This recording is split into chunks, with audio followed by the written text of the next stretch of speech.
নমস্কার বন্ধুরা, welcome to my channel. দেখেই তো বুঝতেই পারছো যে কি রান্না করতে চলেছি। ঠিকই ধরেছ, এখানে আমি ডিমের আজকে রেসিপি দেখাবো। তো প্রথমেই আমি এখানে 4টে ডিম নিয়ে নিয়েছি। তো ডিমগুলো কিন্তু ধুয়ে ভালো করে পরিষ্কার করে নিচ্ছি প্রথমেই। তারপর একটা হাঁড়ির মধ্যে দিয়ে দিচ্ছি, দিয়ে এবার সিদ্ধ বসিয়ে দেবো এগুলোকে। তো এদিকে ডিমগুলো সিদ্ধ হতে থাক। এদিকে আমি নিয়ে নিয়েছি কিছুটা পরিমাণ পটল। পটলগুলোকে একটু ছাল ছাড়িয়ে নিচ্ছি, যাতে পটলগুলো একটু নরম হয় খেতে। তো তার জন্য আপনারা চাইলে এখানে পটলের উপরের যে খোসাটা হয় সেই খোসাটা ছাড়িয়েও এখানে পটলগুলো ব্যবহার করতে পারেন।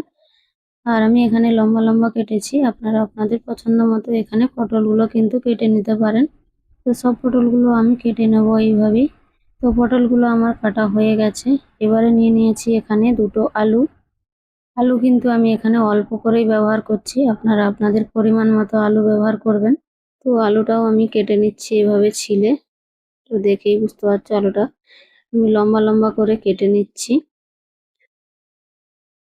তো আপনারা আপনাদের পরিমাণ মতো আলু কিন্তু ব্যবহার করবেন। আর পটলটাকে ভালো করে ধুয়ে পরিষ্কার করে নিয়ে চলে এসেছি। এবার লবণ আর হলুদ দিয়ে ভালো করে মেখে নিচ্ছি, যাতে পটলটা আরো একটু নরম হয়ে যায় ভাজার সময়কে। তো এটা একটু মেখে 5 মিনিট মতো রেখে দেব। তো এদিকে ডিমটাও কিন্তু সিদ্ধ হয়ে গেছে। ডিমটা আমি বন্ধ করে এগুলোকে ছাড়িয়ে নিয়ে চলে আসবো। তো ডিমগুলো কিন্তু ছাড়ানো আমার হয়ে গেছে। তো দিয়ে দিচ্ছি এখানে সামান্য পরিমাণে লবণ আর হলুদের গুঁড়ো, দিয়ে ভালো করে মেখে নিচ্ছি। তো দেখতেই পাচ্ছ দুটো ডিম কিন্তু সুন্দরভাবে সিদ্ধ হয়েছে আর সুন্দরভাবে কিন্তু খোসা ছাড়ানো গেছে।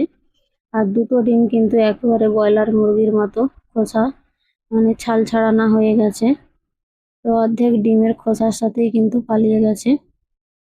আপনারাও যখন ডিম সিদ্ধ করবেন তখন কিন্তু একটু পুরনো ডিম নেওয়ার চেষ্টা করবে। 2-3 দিন পুরনো ডিম হলে তাহলে কিন্তু সুন্দরভাবে খোসা ছাড়ানো হয়ে যাবে। আমার মতো এরকম মুরগির মতো খরপোশ হবে না। তো এদিকে কড়া বসিয়ে তেলটা ভালোভাবে গরম করে নিয়েছি। কড়াটা কিন্তু অবশ্যই ভালো করে গরম করে নিতে হবে, না হলে যেটুকু বাঁচা কচা আছে সেটুকু কড়াই লেগে আরো ছেড়ে চলে যাবে। তো ভালো করে কড়াটা আমি গরম করে নিয়েছি, তেলটাও গরম করে নিয়েছি। এবার একে একে ডিমগুলো দিয়ে ভালো করে উল্টে পাল্টে ভেজে নেব। তো ডিমগুলো ভালো করে ভাজা হয়ে গেছে। এবারে আমি ডিমগুলোকে একে একে করে উঠিয়ে নিচ্ছি। ডিমগুলো আমার উঠানো হয়ে গেছে। এবারে ওই তেলের মধ্যেই আমি দিয়ে দিচ্ছি পটল আর আলুগুলো। পটল আর আলুগুলোকে আমি একসাথেই ভেজে নেব। কম আছে এই জন্য একসাথেই আমি ভেজে নিচ্ছি। আপনারা চাইলে আলাদা আলাদা ভেজে নিতে পারেন। এবারে ঢাকা দিয়ে 2 মিনিট মতো রেখে দেবো। 2 মিনিট পর ঢাকাটা খুলে নিয়ে আলুগুলোকে ভালো করে পটলগুলো ভেজে নিয়েছি। আলুগুলো আগে একটু ভাজা হয়ে গেছে, তো তার জন্য এখানে আমি আলুগুলোকে তুলে নিচ্ছি, ভেঙে যাচ্ছিল পটলের সাথে। তো এই জন্য আরো একটু কিছুক্ষণ পটলগুলোকে ভালো করে ভেজে নিয়েছি। পটলগুলোকে ভালো করে ভেজে নিয়ে এবার পটলগুলো আমি উঠিয়ে নিচ্ছি। এবার ওই কড়ার মধ্যেই দিয়ে দিচ্ছি কিছুটা পরিমাণ সরষের তেল, দিয়ে দিচ্ছি 1 চামচ চিনি, দিয়েছি এখানে দুটো তেজপাতা, আর দিচ্ছি এখানে পেঁয়াজ কুচি আর টমেটো কুচি।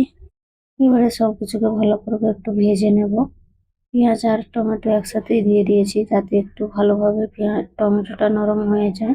তো সাথে একটু লবণও দিয়ে দিলাম। এবার লবণ দিয়ে নাড়াচাড়া করে পেঁয়াজ আর টমেটোটাকে ভালো করে ভেজে গলিয়ে নিয়েছি। এবারে দিয়ে দিচ্ছি এর মধ্যে রসুন বাটা।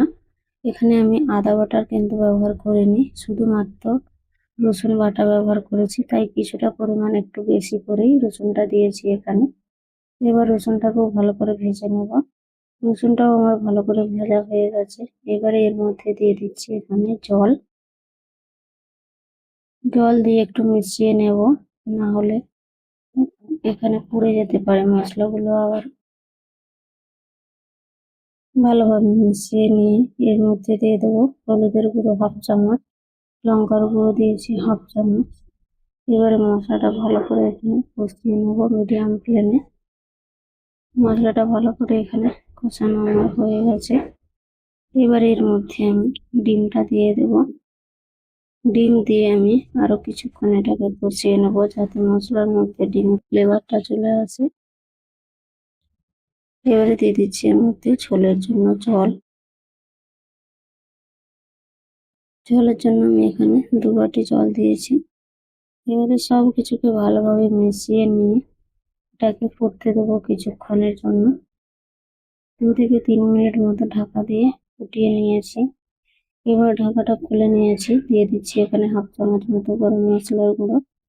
গরম মশলা দিয়ে আবারও আমি 3 থেকে 4 মিনিট মতো ঢাকা দিয়ে রেখে দেবো। 3 থেকে 4 মিনিট মতো ঢাকা দিয়ে রেখে দিয়েছিলাম। তো ঢাকাটা খুলে নিয়েছি। এবারে দিয়ে দিচ্ছি এখানে এর মধ্যে পটল আর আলু। পটল আর আলুটা দিয়েও ভালো করে মিশিয়ে নিয়ে এবারে আমি আরো ঢাকা দিয়ে 3 থেকে 4 মিনিট মতো রান্না করে নেব। তো 3-4 মিনিট পর ঢাকাটা খুলে নিয়েছি। রান্না আমার একেবারে কমপ্লিট হয়ে গেছে। তো দেখতেই পাচ্ছেন কতটা সুন্দর হয়েছে, দেখেই লোভ যাচ্ছে না। এবারে এটাকে নামিয়ে নেব, গ্যাসটা বন্ধ করে দেব। গরম গরম ভাত, রুটি, পরোটার সাথে খেতে কিন্তু অসাধারণ হয়। আপনারাও একবার এইভাবে ট্রাই করতে পারেন। তো দেখো গরম গরম ঢেলে নিচ্ছি, কিন্তু খাওয়ার জন্য বসে আছে সবাই, রান্না হয়নি তার জন্য। তো ফাইনাল লুক দেখতেই পাচ্ছেন কতটা সুন্দর হয়েছে। ভালো লাগলে একটা লাইক করবেন, শেয়ার করবেন আর কমেন্ট করে জানাবেন কেমন।